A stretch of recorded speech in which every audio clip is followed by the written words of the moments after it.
Are vegans actually unhealthy? Does cannabis ruin your sleep? And why are so many men taking testosterone supplements? I'm Mitch. And I'm Greg. And we're the creators of the popular YouTube channel ASAP Science. Every week on our podcast Side Note by ASAP Science, we explain the science behind a controversial subject with recent research, up-to-date studies, and ridiculous stories so you are entertained while, bam, simultaneously learning. We're here to make science make sense. Download Side Note by ASAP Science wherever you get your podcasts.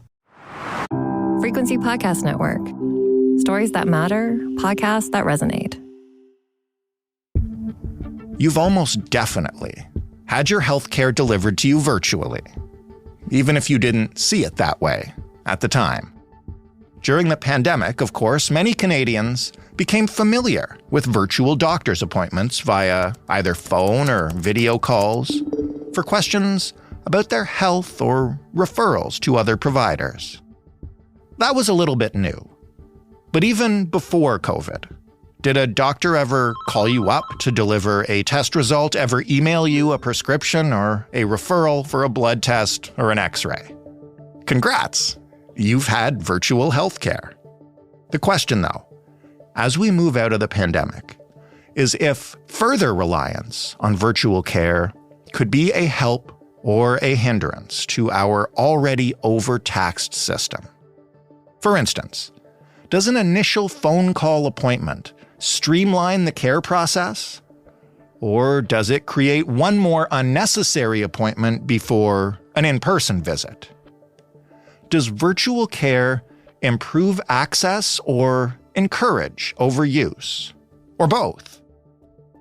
Technology right now has the potential to move Canada's healthcare system into the digital age at long last, but only if we can find the right balance of efficiency and in-depth care. So how do we do that?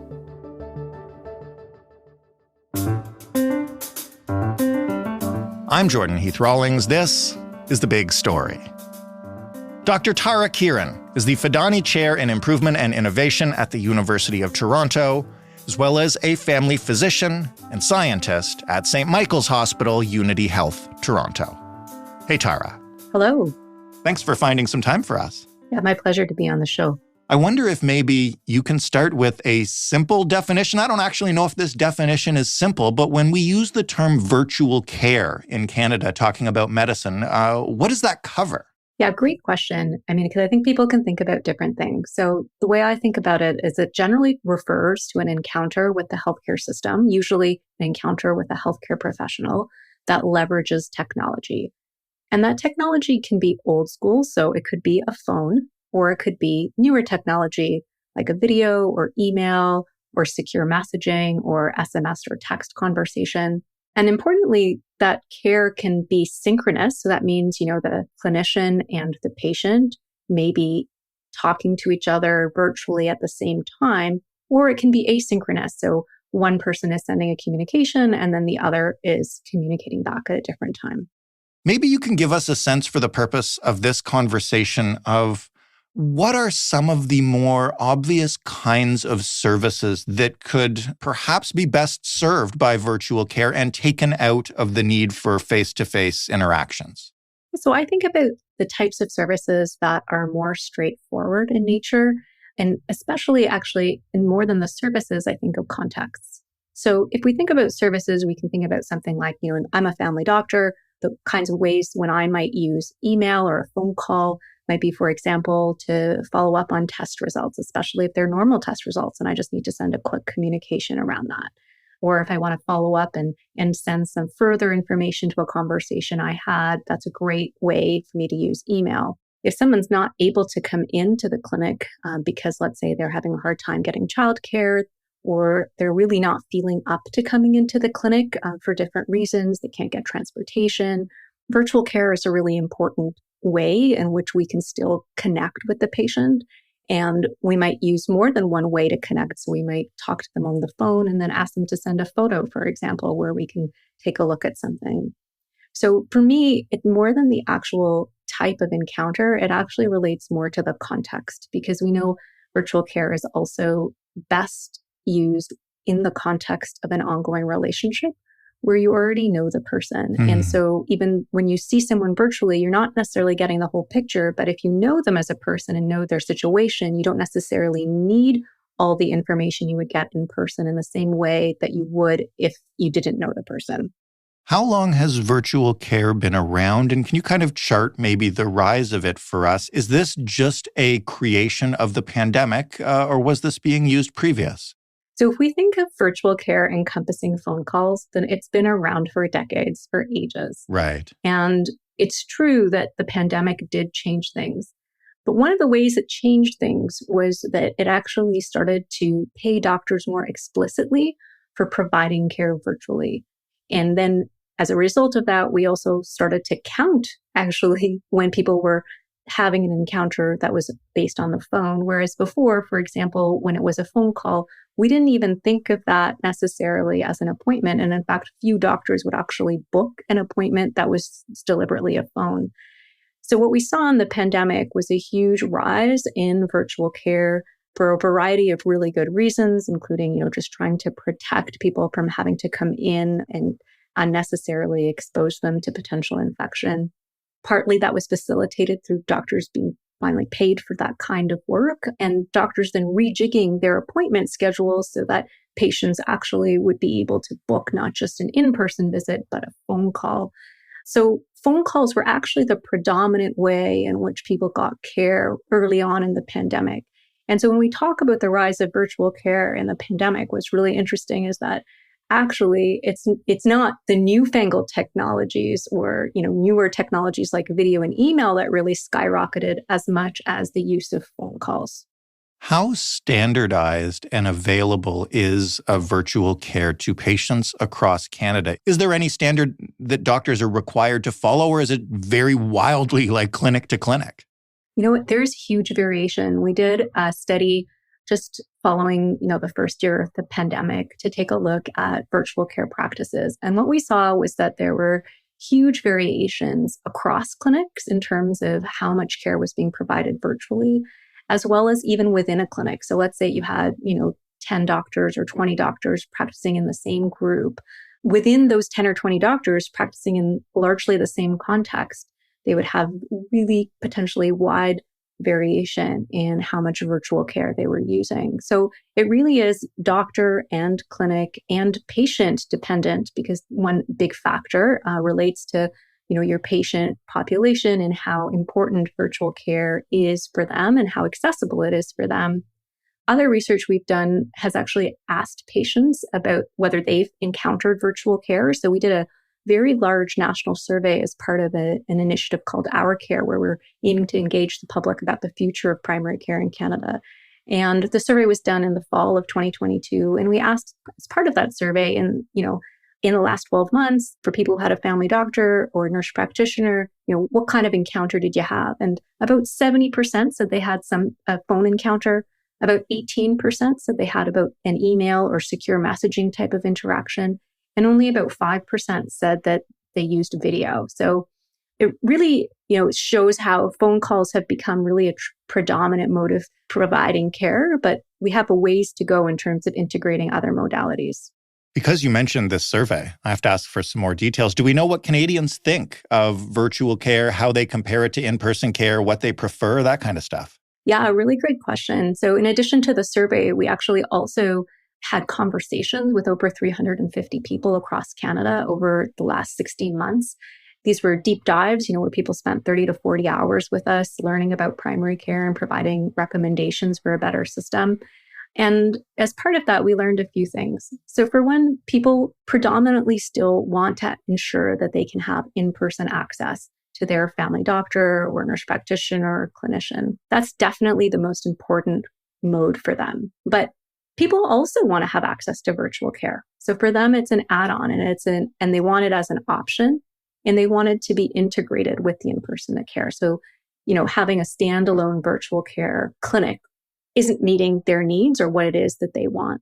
And interestingly, people also recognized that it was really important, if we're going to deploy virtual care across Canada, that it should be done in a way that actually really supported equity and access. because they recognize that there's some contexts in which virtual care is so critical and important. And in particular, that's rural and remote areas where we know we often don't have the clinicians that we need, and people might have to travel really long distances, disrupt their lives in order to get the care that they need. Whereas virtual care offers a way for them to be able to access care without that inconvenience.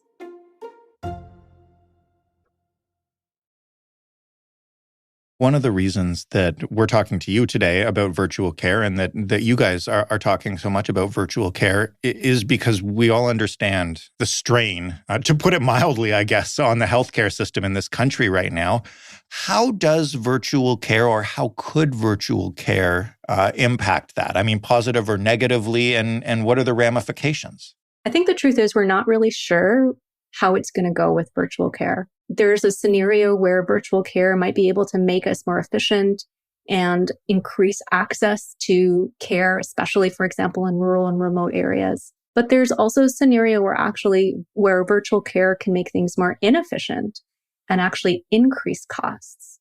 So as an example, in some of the ways it was implemented during the pandemic, one thing we saw was that sometimes there was a double visit. So patients might talk to the clinician virtually on the phone or maybe through an email, and they might get a bit of a response around something, but then they might be told to come in because they needed to really be seen in person in order for them to be properly assessed. Right.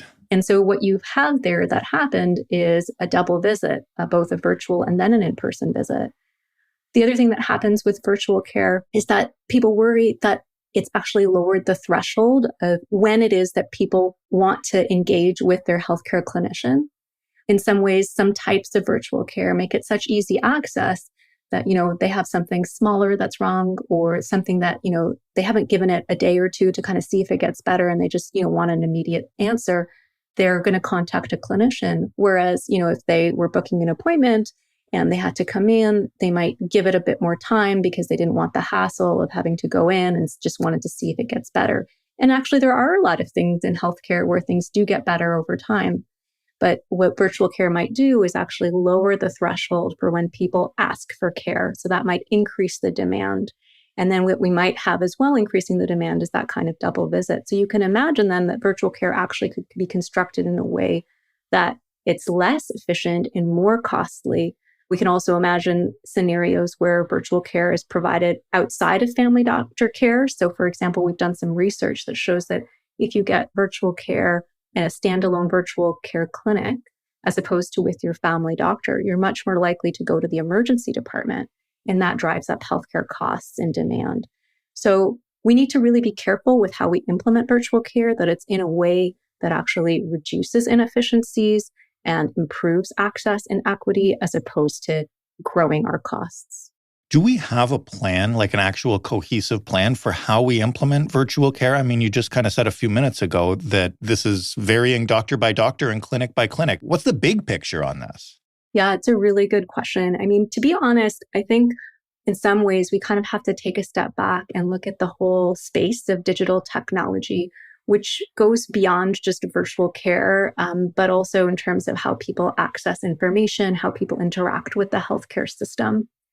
And when I look to other countries and when I think about how our patients responded to, what they said was important to them, one of the things that comes out as being so critical is actually just access to their own information online.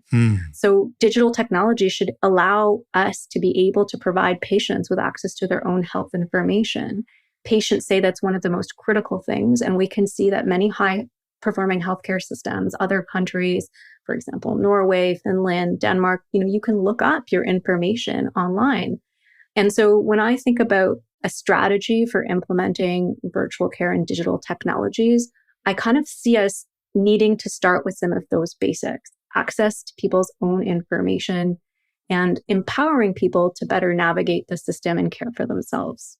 How might it be possible to actually implement a system like that across this country with all the jurisdictional challenges that creates from province to province over what the standards for this are, what the levels of access for this are? And, if we're implementing an entire new tier, I guess, for lack of a better word, into our healthcare system? Should there be some kind of oversight to ensure that patients in Quebec aren't using virtual care completely differently from patients in British Columbia? I think there absolutely does need to be oversight. Patients and members of the public told us that they wanted virtual care that was publicly owned and accountable. And I think we have to really think about how we make that happen, that this isn't done in disjointed ways where sometimes, if it's done without public ownership and accountability, it's possible that financial interests of different care providers may actually drive what it is that is being offered, when it really should be the interests of patients and the public. So I think that's fundamental. I think the second piece I'll put forward is, when I think about one of the most critical problems that people in our care cited that they wanted to have fixed, it was access to their own personal health information. And there were actually many recommendations that they put forward related to that, and one related to legislating or mandating interoperability between different electronic medical record systems. So right now we have siloed systems. So you may see, one family doctor, and that family doctor may not have access to your hospital record or vice versa. Same thing with the specialist, or let's say you have community care. And then of course you may change family doctors or move to a different province, and those records don't follow you and they don't interact with each other. So we need to compel the vendors who make electronic medical records and who put those on the market to ensure that they are doing it in a way that the different systems talk to each other, and that they're also building in processes for patients to be able to interact with the data. I'm always amazed when I talk to physicians in Canada and about access to medical records and the ease of transferring information that it's the only time in my life I ever bring up the fax machine anymore. Yeah, it's true. We're still living in the 1980s. We use faxes all the time. To be honest, I don't think it's the biggest problem in our healthcare system, but it's certainly a symbol that we haven't moved forward to modernize, what is so near and dear and important to everybody living in this country. Returning to virtual care as opposed to records, what are the barriers to making it equitable? And here I think, if there's one thing that everybody kind of agrees on in the healthcare system right now, is that the aging boomer population is one that's going to require a lot of resources. I would imagine, obviously not all of them, but I would imagine that those are the less tech-savvy people in Canada. And how do we make sure that they're able to access the services that we want to make available this way? Yeah, so we did an interesting survey of hundreds of doctors in the Toronto area. This was a couple of years after the pandemic started, and we asked them, what kinds of supports would be needed if virtual care was going to continue to be a big part of the care that they delivered. And the first thing they said is that they needed some infrastructure support. But actually, the second thing that they said, which was really interesting, was that they wanted to have supports for patients to be able to access the virtual care. Because what's really tricky as a doctor is, we have limited time in terms of our appointments. And it's unfortunate if, let's say you've booked a video appointment or a phone appointment, or you want to do something by email, and you want to be able to use the time you have with the patient to really focus in on that clinical encounter and what their problem is. But then you end up spending time trying to help them sort out how they can actually use the technology. And that's not a good use of our time. It's not often a good use of our staff's time. We don't have more staff to be able to do that than we would if, we were just being seen in person. So a really important part, I think, is supporting people to have access to the technology and supports to use that technology. The patients and public who participated in our care made some really specific recommendations too. So, if we want to enhance access to care in rural and remote areas, they said, well, we need better internet. We also need hubs or places where people can come if they don't have access to the internet. So public spaces like libraries or others should maybe be modified so that people can actually do a virtual appointment from there. And maybe then people are also supported to be able to log on and actually have that appointment in a safe space that doesn't require them to figure it all out on their own. It seems to me through this conversation that there's, something of an inflection point here. We've gotten more used to and accepting of virtual care throughout the pandemic. And as you pointed out, it's got the potential to become more efficient or make our healthcare system less efficient. From where we are right now, when you look ahead 5 years or so, say, what role do you think virtual care plays in the healthcare system in Canada? And what do we need to do now to make sure we get that right? I'd love to see virtual care play a role in augmenting access to care. It's like a tool in our toolbox. It's not the only tool. We need to figure out, how to best use that specific tool in a way that actually makes access better for people, especially people who struggle the most with access. And so I think to do that, we need to be guided by patients and the public. That's why we spent so long trying to, speak with people and actually unearth the values that they wanted to see in the system. And they were pretty clear. They want virtual care integrated with in-person care. They want virtual care that's publicly owned and accountable. And they want virtual care that enhances equity and access. And so if we stay true to that North Star that patients and the public point us towards, I think we'll be in good stead. And I also want to make a plug to say that I think we actually have to evaluate how we're doing. So we need better data to understand how it's being implemented and then what the effects are, both in terms of access and efficiency, also equity, and also costs. Because I think some of the choices we're making right now are not always in the best interest of the whole system, and in particular, those who are most underserved. Tara, thank you so much for this. It's a fascinating subject, and I guess we'll see where it goes. Thanks so much. Tara Kiran of the University of Toronto and St. Michael's Hospital. That was The Big Story. For more, including lots of episodes on our broken healthcare system, including some that offer solutions, you can head to thebigstorypodcast.ca. While you're there, don't forget to check out the first episode of Pay Dirt, which dropped this Monday. If you missed it, you want to listen to that before next Monday, because in episode 2, things get even wilder. You can offer us your feedback on Pay Dirt or this episode or any episode by emailing us. hello@thebigstorypodcast.ca is that address. Or by calling us, 416-935-5935. The Big Story is in every single podcast player and it's on every single smart speaker. You should know that by now. In case you don't, the way to get it on those smart speakers is by asking them to play the Big Story podcast. Thanks for listening. I'm Jordan Heath Rawlings. We'll talk tomorrow.